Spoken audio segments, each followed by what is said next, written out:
Hi, hi, hi. This is Scab. Welcome to the extra office. Yo, a new building was recently announced. A new building that is so good and so important that we're going to dedicate a stream to it. Let's just get right into it. Who's ready? We're going to be talking about the Amazon new headquarters building and why, what makes it not a good piece of architecture, right? What makes this bad architecture? Um, and what gives architects or what is it about architecture that we can describe to a public, even a public audience, if there's anyone from the public in here. Man, my background's really kind of killing me. We're going to describe this building and just talk about what exactly about it makes it bad architecture and that the public should care about, and how we describe it to the public, what kinds of words we choose to use to describe it to the public, and how those words impact the way the way it's shaped, the way it's received, and the way that this building could very well alter the landscape and the physical environment of some place like DC, suburban DC, right? But we're going to go to the site here in a little bit. We're going to check out the actual site. All right. Anyway, that's enough of my face. I'll be in the corner for the time being. All right, so here's a first look. Fast Company published this article among many other places. And let's just first read about the building and what it's about. Yes, you can climb it. So Fast Company calls it jaw-dropping and a glass mountain. Um, that's some pretty generous rhetoric, I think. And honestly, I am absolutely shocked at the inability of even generic press, even Fast Company or anybody to make any sort of statement on the architecture itself. Right? This is a total puff piece. There's nothing critical. There's nothing really describing it other than it looks like a glass mountain, which is all very positive. Jaw-dropping glass mountain. Yes, you can climb it. All right. So we're in Arlington, Virginia. A mountain of glass and steel is soon to rise in Arlington, Virginia, spiraling up from the earth and interwoven with gardens, trees, and workspaces. The structure is the architectural centerpiece of Amazon's HQ2, which is set to bring nearly 3 million square feet of office, retail, public space to the company's second headquarters just outside of Washington. All right. And we see another glimpse, another sort of rendering here. And that's, of course, the little tip right back there. But you can see it's brimming with life. And there's something really fantastic about these images that we're going to get to, and why the images themselves are so important. Okay? But take a look at this image. Really internalize it as, remember, this is a proposal. This is an architectural proposal for Amazon, who is, I don't know how do I describe Amazon? The most largest. It's not the largest. The most I don't know, powerful company in the United States. What should we use to describe? What would you describe Amazon? What's their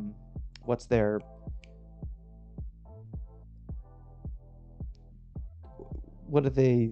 I don't know. Strongest, most wealthiest, evil megacorp. Okay, yes, our overlord. Yes, but like, is there a real term we can use? Well, the world's wealthiest person is currently in charge of, right? Influential company. Sure. The This is an architectural proposal. All right, keep that in mind. Hang on. So, all right, we got 2.8 million square feet of offices spread across 3 mid-rise towers, 100,000 square feet of retail. Remember, this is a headquarter building. 100,000 square feet of retail space, a community center, and a daycare facility. 2.5 acres of public space. Okay, that's important. Public space, right? And most prominently, the spiraling mountain building. All right, tentacular. um, so here's our images, and we're going to break this down not only in terms of architecture, but in the sort of landscape of press and media. So the image is courtesy of MBBJ. I mean, look. Well, let's keep going in the project. But look, I mean, this isn't that bad, right? Look, I can get. I'm walking my dog. There's somebody in a wheelchair pulled up to a seat. Do you see that? Okay. Someone in a wheelchair pulled up to a table. There's people of color in here. It's well shaded. Looks really nice. Okay, let's keep going. It's a very much a mixed use development, right? It's hard to call this an office building, a headquarters, right? It's mixed use project, like super mixed use project. And my goodness, it's huge, right? Spiraling design will create the opportunity for a somewhat strenuous midday climb. Designed by Seattle-based architects MBBJ, the mountain, dubbed the Helix, is intended to be a space where employees can escape and experience the indoor gardens or outdoor terraces, and also where they can come together to collaborate in unique settings. Oof. Amazon's culture really reinforces the inspiration for this building, says Dale Alberto, a principal at MBBJ. Though clearly a showpiece building, the Helix fits into the overall approach to designing HQ2.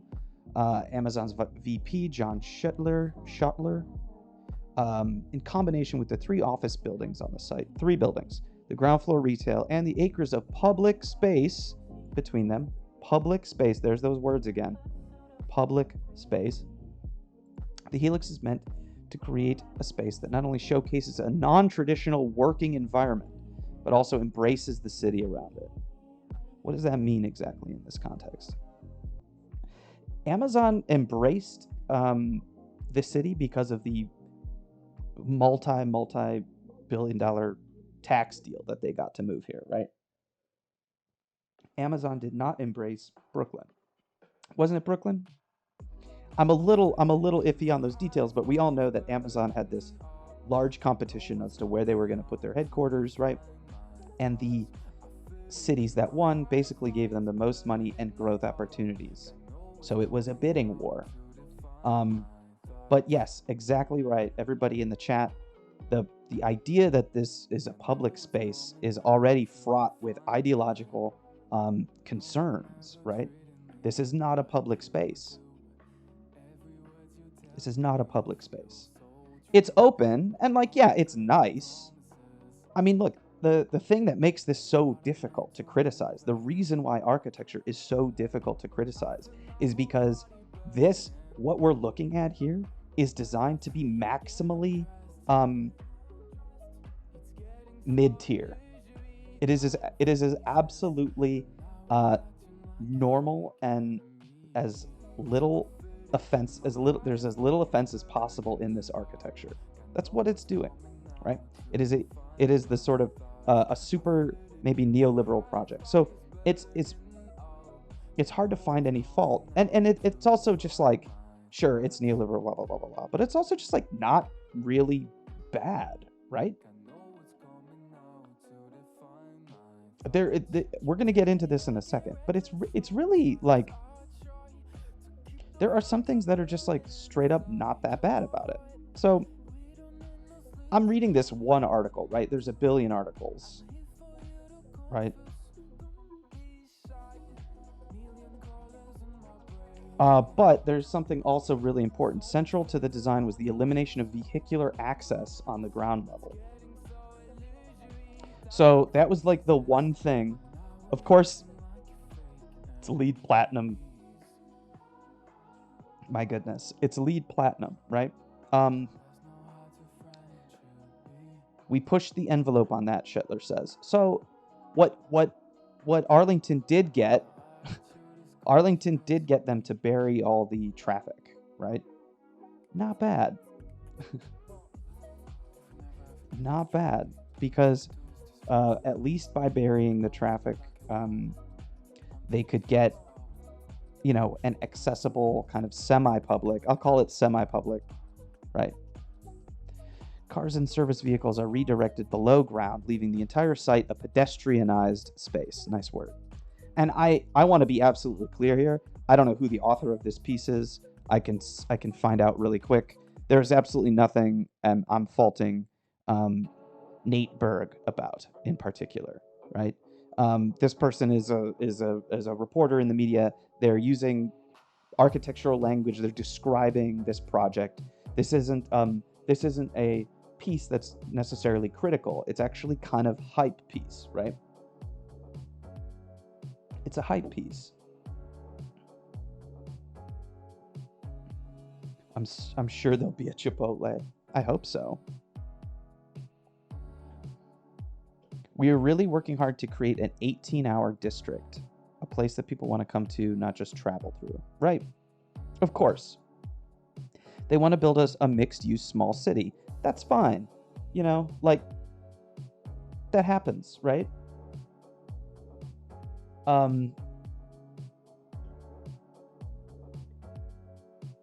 It's totally like Arlington, like it's a mixed use project. It happens all the time.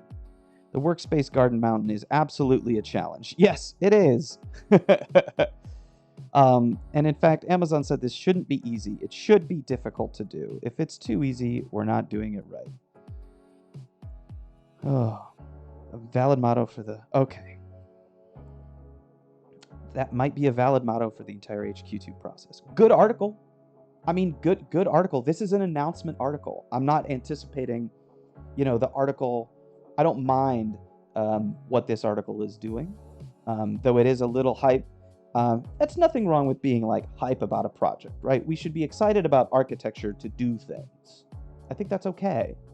But what we have to be careful about is the lack of any criticality in any other publication about this building. Though, my ensuing YouTube videos and whatnot that I might make, or the recording of this stream, is certainly going to be out there. But so now we've heard it from First Company. And I do see one kind of issue here, but let's go to, this is NBBJ's website. Okay. Healthy work, healthy city. Now, modernism has always been obsessed with health, right? Cleanliness, healthy was always about whiteness. Modernism was obsessed with whitewashing and making the buildings healthy. So this is absolutely on point. Healthy city, healthy work, right? Healthy work. This page is dripping with ideology, but that's okay. How do we measure health? Healthy for who? Is it healthy for the site? Is it healthy for the city? Yeah, and to answer your question to answer the question in the chat about like, well, what would mine look like? I don't think that's not the work that's not the work I'm trying to do here, right? I'd be happy to propose something. Shit, I'm a designer, okay? But I think it's more important work right now for somebody to explain to people or for somebody to help translate architectural ideas to a public and have the sort of ideals of that project understood, right? And really shown. And maybe this isn't a public audience. Maybe the people on this chat right now are not are all inside of architecture, right? But I think it's an important question to ask ourselves. What other proposals could we come up with? And maybe we'll get to that. I'm not about to design something on chat, but I would possibly suggest alternatives, right? That's what we're here to do. So this is the NBBJ website, 2.8 million square feet, 3 office buildings, retail, public spaces. And one thing that I want to make clear is that I don't know that I can fault NBBJ in any real sense. I do think there's this issue with, like, if you want some towers or some large, like, this could, if they don't do NBBJ, they're going to SOM, they're going to, you know, any number of 3-letter, 4-letter word firms and getting this built, no problem, right? So to foster a safe and welcoming pedestrian environment, I mean, like, look, this stuff, retail position throughout. Here's what's very striking and very very scary. Biophilia. Yo. Biophilia, the concept that describes humanity's innate connection to nature, is the inspiration behind the project at large and a special building on site called the Helix. The Helix will offer a variety of alternative work environments for Amazon employees amidst lush gardens and flourishing trees native to the region. A true double helix in shape and structure, it will feature 2 walkable paths of landscape terrain that will spiral up outside of the building, featuring plantings found in Virginia's Blue Ridge Mountains. Similar to the Spheres in Seattle, the Helix will be open for public tours. Okay. Open for public tours, right? Will it, like when we say public, right?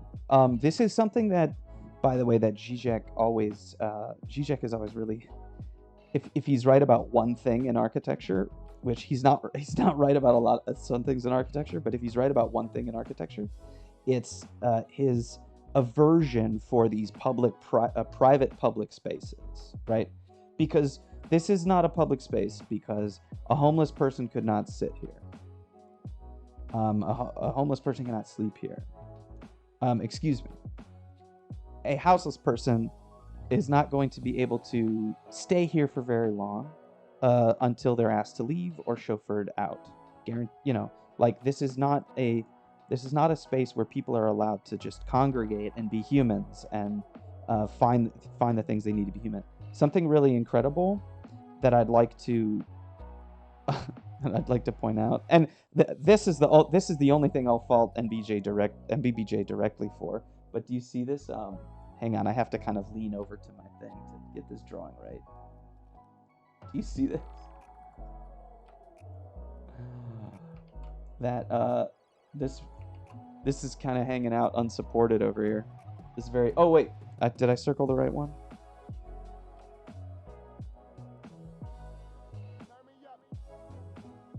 This thing's just like, that thing's chilling in the render.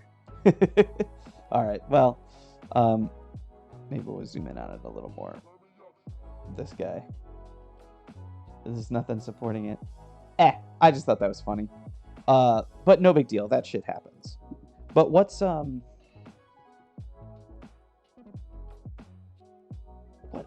what are some other problems here, right?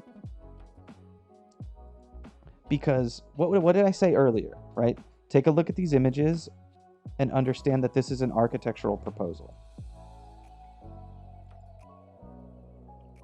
Look at this proposal. Squint at this proposal. If you squint, what do you see? Do you see architecture? Do you see a building? I see green. I see the color green if I squint at this, right?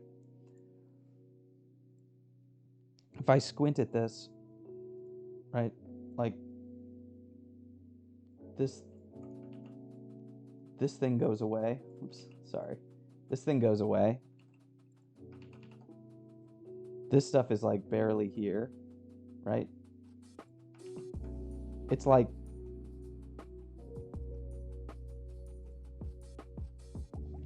this is a park, right? This is a park. Check this out. I mean, we haven't even talked about this double helix, quote unquote, right? We haven't even talked about it yet, but we're gonna get to it.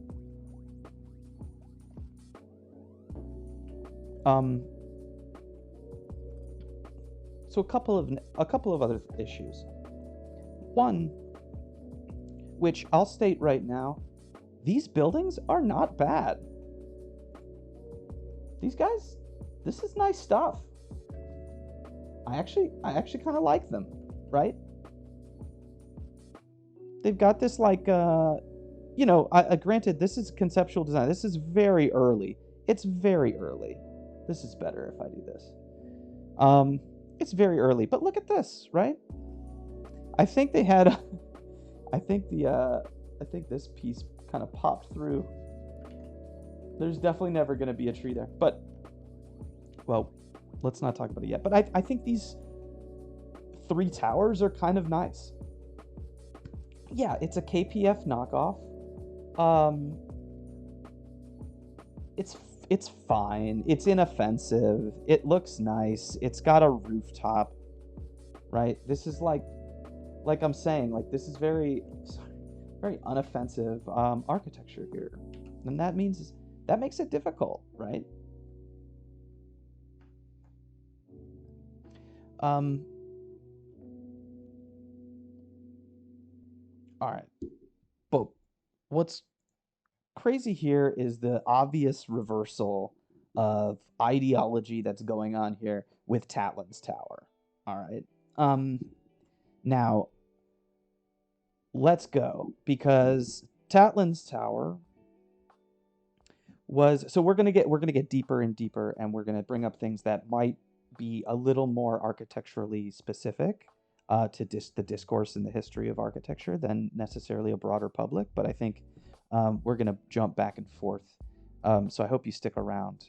So Tatlin's Tower was a project for a monument to the Third International.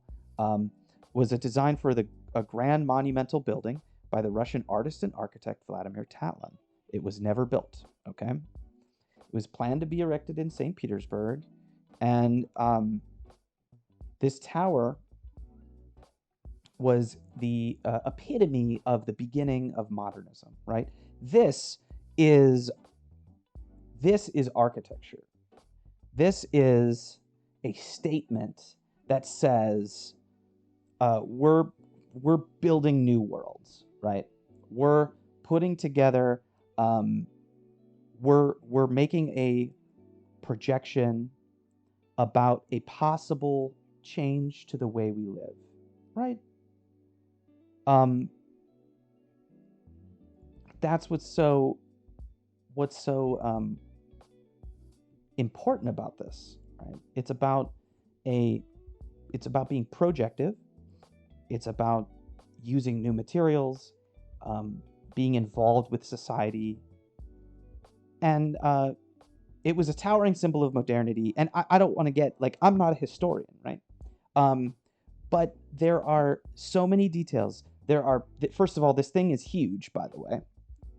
This thing was supposed to be absolutely humongous at 400 meters or 1,300 feet. It was going to be taller than the Eiffel Tower.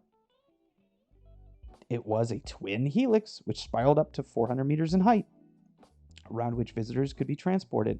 But you know what's important here about Tatlin's Tower? This isn't about work. Tatlin's Tower is not about work, right? Tatlin's Tower is about society. It's about the public. It's about engaging in one another in a different way, right? Soviet critic Viktor Shklovsky, OG, badass. If you want to get into Shklovsky, we could. Is said to have called it a monument made of steel, glass, and revolution, right? And there have been, it never got built, right? But the point is that underneath any ideology, underneath any sort of ideological premise, that Tatlin's Tower is recognized as a work of architecture because of the way that it projected a future possible way of life and proposed a fundamental reorganization or a fundamental reframing of the daily life and of public life, civic life, okay? And that also needs that's not just a form that can do that. All right, it's not just a form that can do that. A form can reinforce, right? But it takes not just the form, but the spirit, the politics, and the sort of material conditions that propose that can engage in such a world and actually transform the material conditions of the world so that there are a new set of engagements for the public, a new vision for the public, a way of life. Okay? Okay. So here we are. Right? There are a couple of other examples that we can get into. One that's really cool, talking about ways in which ideology, right, can frame and change. Ideology can reframe or resubjectivize or remove meaning or add new meaning into form, right? Can you guys see this? This is Ai Weiwei's fountain of light, right? You see it. This is a Swarovski crystal. A Swarovski crystal Tower of Babel over here. And yes, there was absolutely also the Turning Tower of Babel, which we could bring in as another reference. But I want to keep it simple. This floating. But this is an example of ideology reframing, utilizing form, right, in a new way, expressing itself, removing meaning, adding other meanings, becoming artwork, right? What is this? Is this a symbol of our of the of dead hope? Is it hope? Is it hopeful? Is it renewed? But this artwork at least allows us to ask that question, right? The artwork itself allows us to ask the question, and that's what's so important about art, right? Art like this, or building it like this, continues to allow the public or people, humans, right? Society. I use a lot of those words pretty interchangeably. This sculpture at least allows for people to continue to engage that question, right? That question of what could be, that question of reorganizing, that question of alternative ways of living, alternative ways of structuring hierarchical relationships. But I think something that's really important in differentiating this is the top.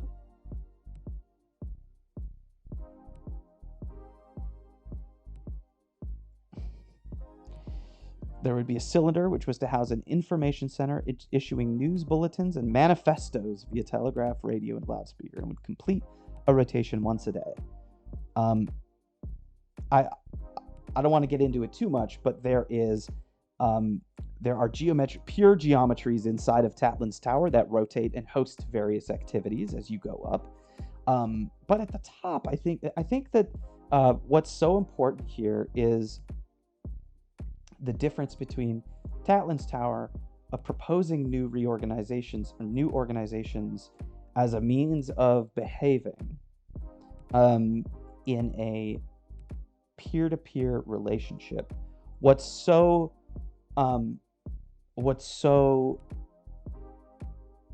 vicious about this form or this proposal is to say that its engagements, right?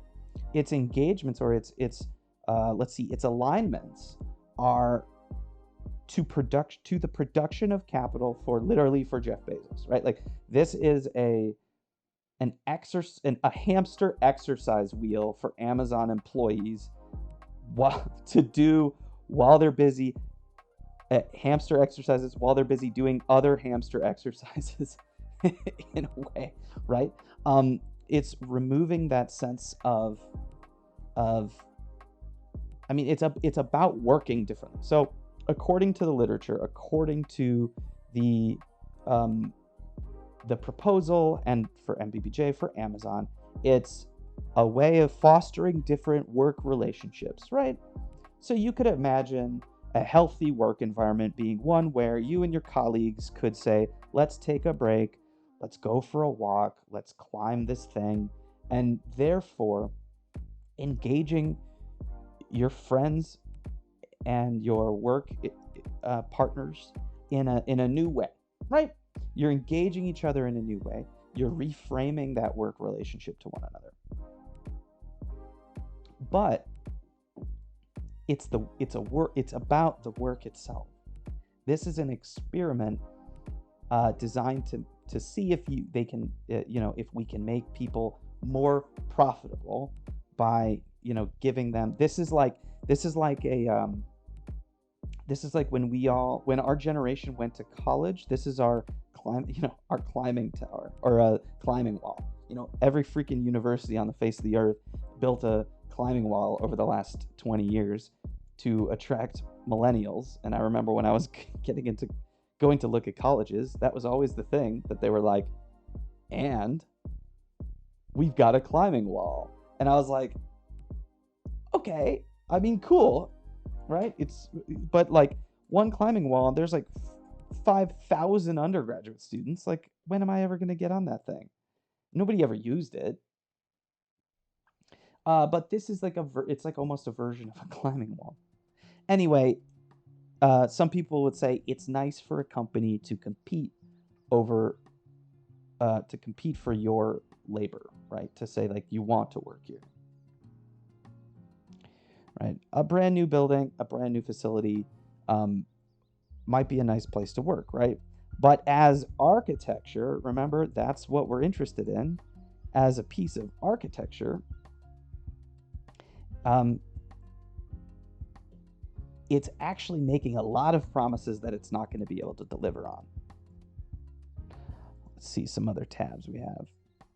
Because here's one, okay?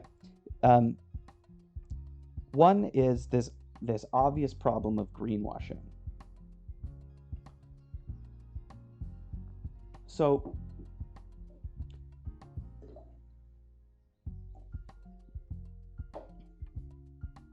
greenwashing is this song sucks.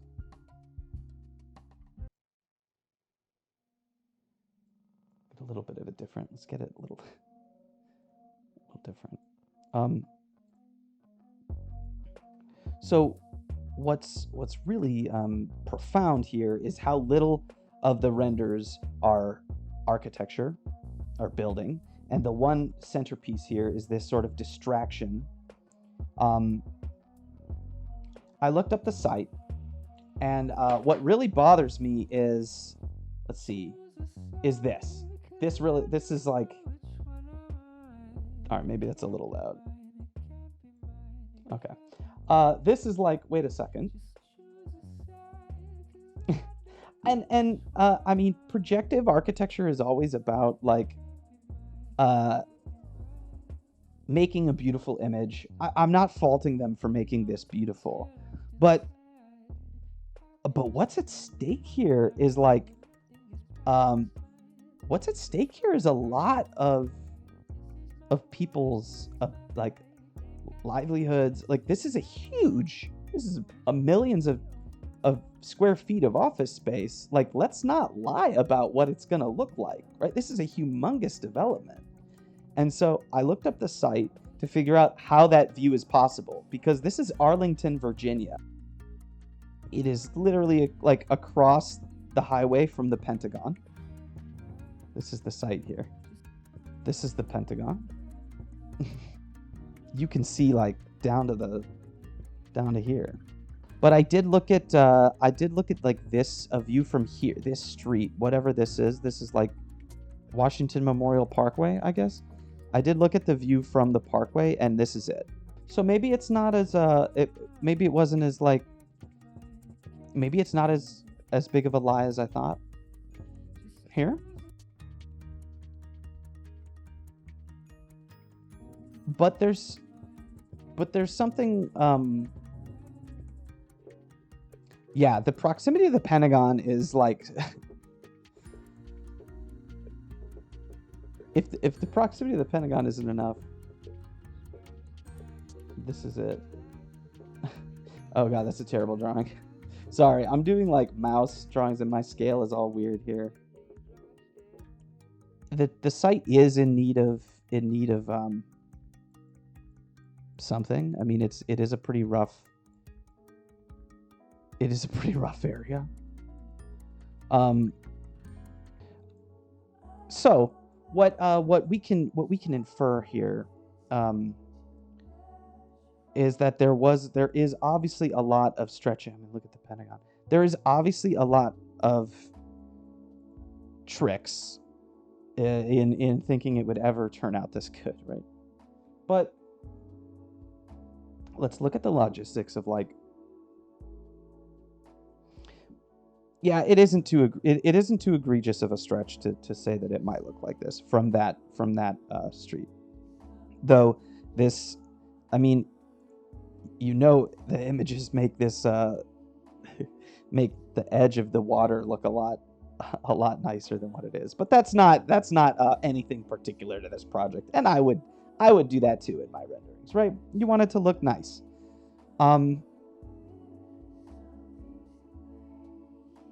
Look at all the publication, CNN, Wall Street Journal, Dezeen. I mean, no one's going to be critical of it. None of these publications will. But what's also kind of a trick is how this spiral looks here. Like, look at the proportions of that triangle versus this triangle, right? Oh, geez. Right, look at the way this looks like much wider, and this is much skinnier. I guess it's a little easier to see here. Look at the proportions of this thing, and the like over here on the right, how skinny it is versus here. It looks a lot more robust. So it's designed like, think about seeing it from the ground too. Like, this building is designed, you know, as a kind of iconic, mimetic image, right? They really want it to be.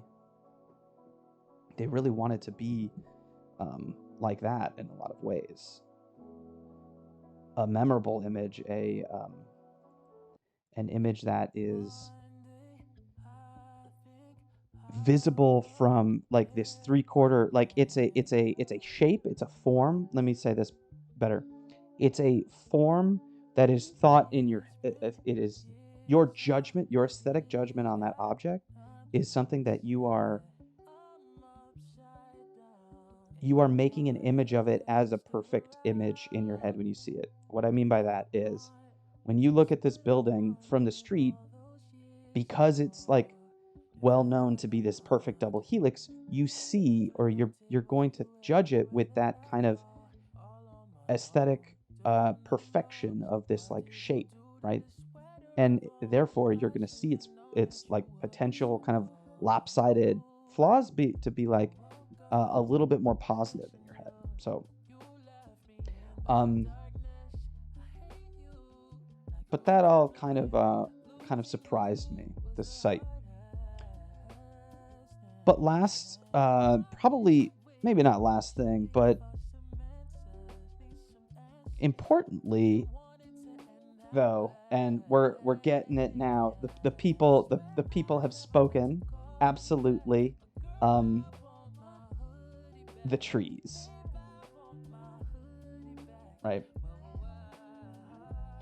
Virginia said it would provide 573 million in tax breaks, 23 million in cash. Wow.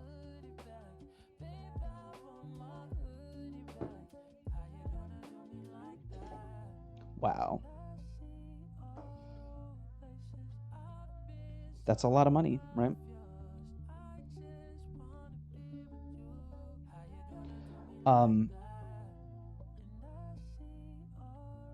The trees. The trees, guys. The trees. Can we talk about greenwashing?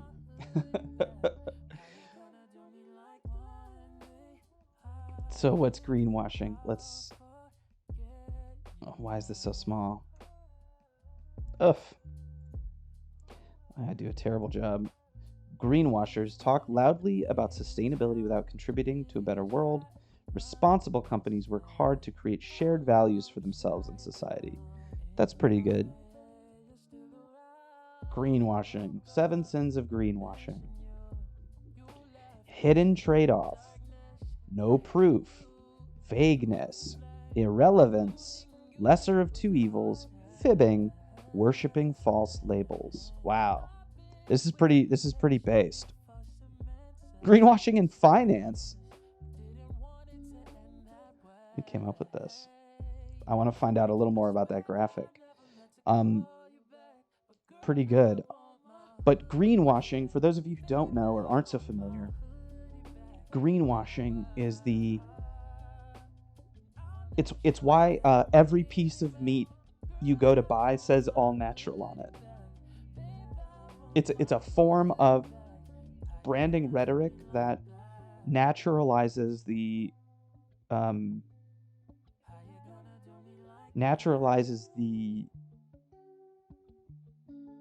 world around us. As, like, when I say naturalize, I mean it tends to it tries to erase any and all sort of prepackaged or maybe it's a way of using branding techniques to skirt the topic of where something came from, right? It's a way of making you accepting something, or helping somebody to accept something that they might not accept if they knew all the gritty details and how something collides, or how something comes together, right? An enjoyable illusion, yeah. It hides the means of production from meat packing is a great example of. I mean, I don't know if I'll call that greenwashing so far as to say it's that's more of a processing of modernism, but greenwashing is the rebranding of that packaged chicken as like all natural or no antibiotics or whatever. A lot of times when they put when you would see something like all natural, right? Where's my all natural is a good example of something that is vague. And there's no real proof of it, right? But let's talk about the hidden trade-off, right? I think a lot of people say hidden trade-off being, well, where else is Amazon gonna go, or how else are they gonna build a headquarters, or where we've got 2.8 million square feet of empty office space in the United States. You've also got everybody working from home now anyways.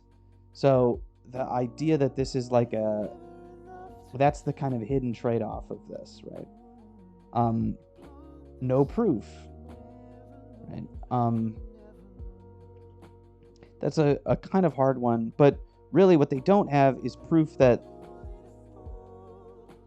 I mean, they talk about, there was discussion about how these trees are going to be sourced, like, or found kind of locally or around, right? There was, what was it?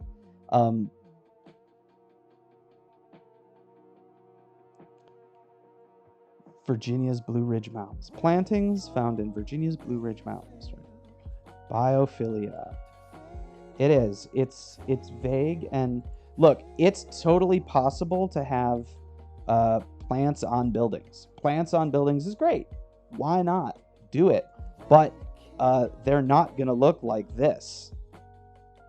And what you're seeing here is something that architecture critics have been talking about for 50 years almost. 68 was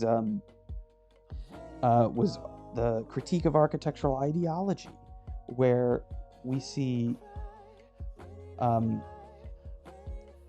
we see conversations about architecture as a way of or parks inside of cities being almost apologies on behalf of architecture or cities to sort of try to ideologically what it's doing is trying to make you okay with the shock of the modern city around you. Like parks essentially tranquilize your ability to critique the absolute state of the city.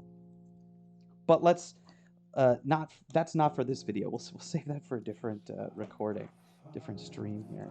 But since the Enlightenment, man's relationship to nature has always been about sort of science. We are here. This is not Tafuri, by the way. This is like, this is general ideas of philosophy, like Kant, and since then was that like the separation of humans and nature and the Enlightenment. It's always been about like there's this thing called nature, and there's this thing called being a human, and there are these separate worlds, and we come from nature. But here's this satirical take. I guess somebody just started to make some greenwashing images. Bridget Meinhold. These are funny. It's just like this is an article. It's just memes. That's good. But there is a really wonderful article by Alexander Hadley here, who I believe I recall contacted me about this article because I think they either used some of the ideas in some memes or whatever. But it's all about Bjarke Ingels and the art of greenwashing.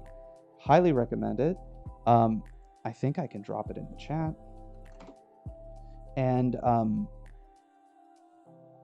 this article is about the greenwashing as a sales tactic and as a an irresponsible practice of firms to discuss what they can possibly deliver, and how architecture that's rendered to look like this. I mean, this image kind of isn't so egregious. It looks just green down here, but what happens when we actually build this stuff, right? What happens when we actually build this stuff? Everyone kind of heard about this. There's this green building in China that was overrun by mosquitoes. Skyscrapers dripping and gardens look great until the mosquitoes come, right? But you can see projects that look like this as renderings just constantly. And you can tell they're renderings because if they're a rendering, the trees are very, very green. You can see this kind of like, this is not a rendering because this is how green the trees are.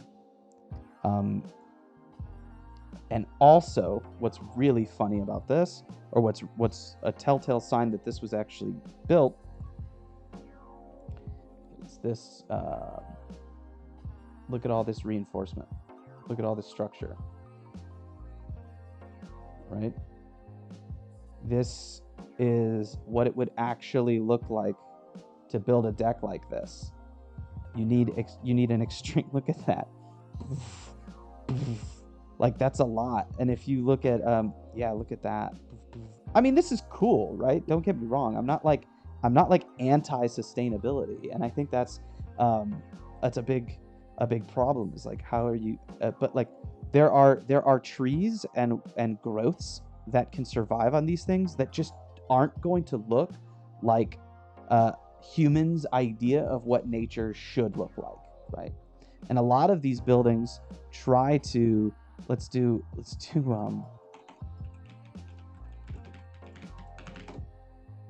just look at greenwashing architecture. Like, do you see this?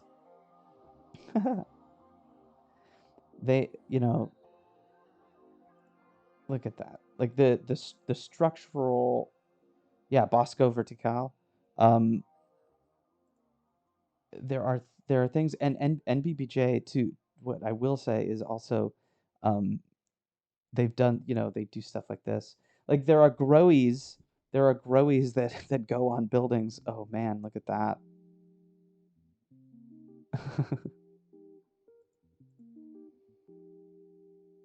Beyond the greenwash. So there are important conversations that architecture is having in regards to uh, corporate greenwashing, and like the obvious like the obvious metaphorical kind of apologies that are happening. Um, there there are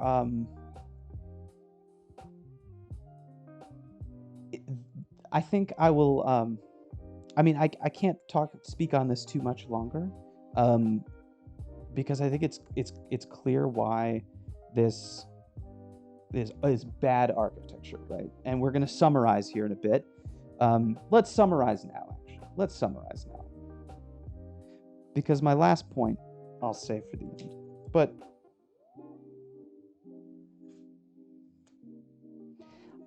I think it's designed for this aerial view or perspective, that is based in the let's go back. Let's go to this. It's designed for this aerial view or perspective that's based in a sort of perfect view of humans, which is like unrealistic, um, to consider. It it acts as a kind of distraction from the kind of manipulative tactics that large companies like Amazon would use to gain a foothold in on this site and be like paid to build this here, um, and then not pay its warehouse workers a living wage. It it grossly misrepresents what public space is and what public space should mean, and dangerously construes a narrative around public space to the public, about in regards to what you that suddenly when you think you're still in public space when you're in this um, park, you are actually under a new set of laws and under a new set of behaviors that can be enforced differently upon you, right? So this is not public space. So all of those things combine, um, and the fact that this is a greenwashed building. It is not like necessarily the most sustainable thing to do, just because it's going to be LEED Platinum. There are these types of certifications like LEED exist to kind of pacify um, people into thinking that the building is kind of like okay because of the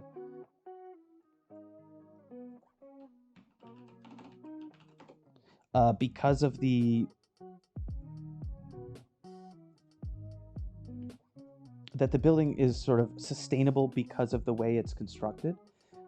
I will give it points though. Okay, so the reason why I got kind of caught up there for a second is because you can get like LEED Platinum even if your building is way out in the suburbs. We know this.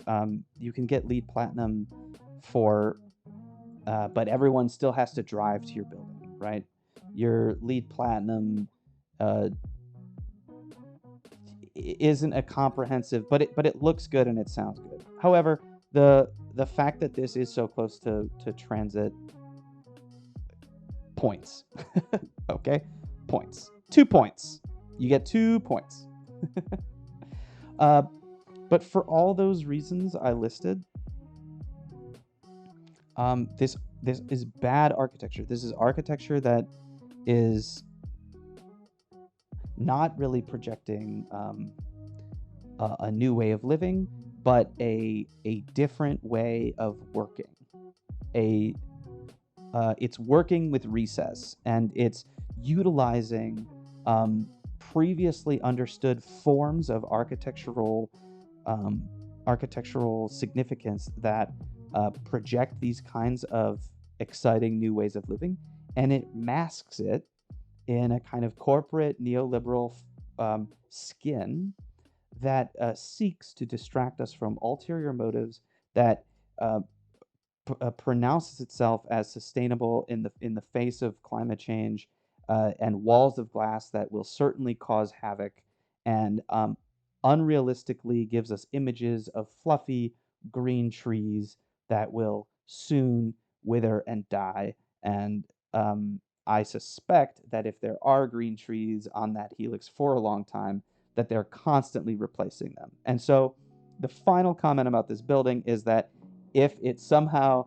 manages to extract capital from Amazon and make them lose some money in the process, maybe it is doing some kind of work, some kind of agency.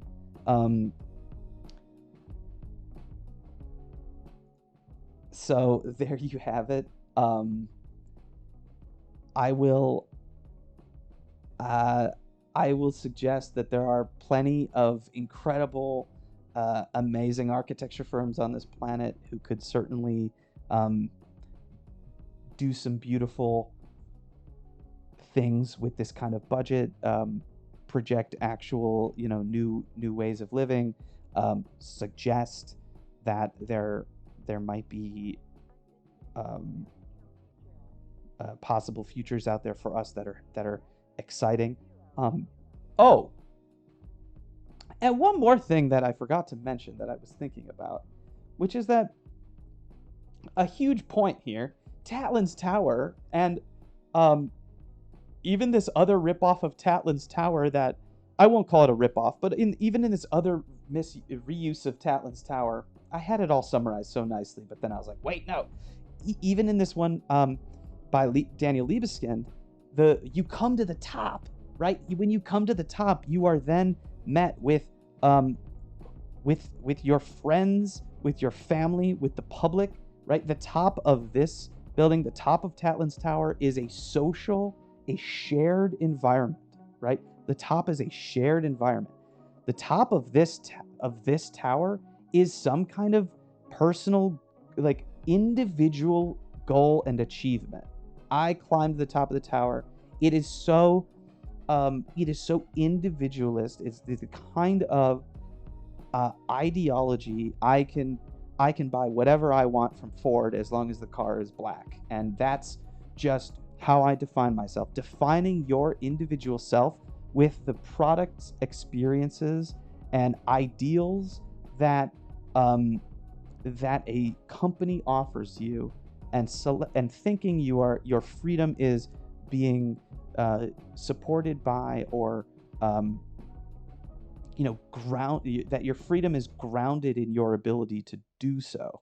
That is ideology that is making you think that way. Um, your freedom of choice is also the ability to choose to not. It should also include the ability to not do things, and um, no, yes, you can choose to not uh, purchase certain products, but you can't, for example, choose to do something in your life that is not producing capital for somebody else or yourself, in that it in the way that it must reorganize material or hype or people's attention, right? And therefore, there's a kind of limit on the individual experiences and what that might produce. And so, very important to understand that the top of this tower is an ideological lie. It is an ideological flip. It is an ideological charade to think that because you climb this tower with your coworker, that you are somehow in a new collective. You are only then subsumed into under an umbrella of a sort of shadow collective of something called Amazon. And you'll notice there's no Amazon logos. Um, but that is not a true that is not a true or honest like a public collective. That is a, you probably have to pay a certain amount of money to climb this, and it's it's pretty grody. Um, and so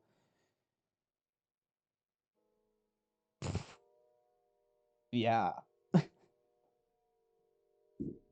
I hope I adequately um, I've not done this sort of thing before, live audience kind of architecture critique and talk about some of these terms and talking about some of these ideas. So I do hope that I'm not coming off as kind of just like you know, yelling. I think these things are are quite obvious, quite evident, and also easy to explain if you'll only ask to clarify. Right? What do we mean? What do I mean? Well, all I mean is you're gonna climb the damn thing with your coworker, and then it's billed as like I achieved this, and like good for you, you achieved it, right? But um, that this building surmises to kind of reorganize and like reframe work. Uh, that I want you guys to be a little suspicious of language that says like we're going to a healthy work, healthy city, right? That's ideologically like fraught, and it should really concern you. The work of architecture and its ability to architecture's ability to totally hide and reinforce ideology in a certain sense, no matter the form, no matter the form, should very much concern you. And that's what's important. Yo, thank you guys so much. Thank you, thank you, thank you, thank you. Thank you for being here. This was my way biggest, most viewed stream, and that's freaking exciting as hell. Because I want to do more of this, and I really appreciate y'all coming in here, hanging out, popping in some great things in the chat. It really, really, really helps me. Um, it really helps me get your comments because when I'm talking about this, um, I need that kind of reminder. I don't write out a schedule or anything like that. So, wow, you guys are awesome. Thank you for all the comments.